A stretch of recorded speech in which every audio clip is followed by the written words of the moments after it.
Sumusunod tong mga manok. Kumain na kayo. Bakit kayo sumusunod sa akin?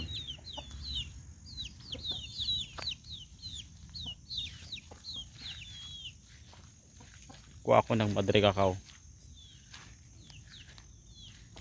Dahon ng madre cacao. Eto. Ano daw eh? Gamot sa aso. Tignan nga natin kung totoo.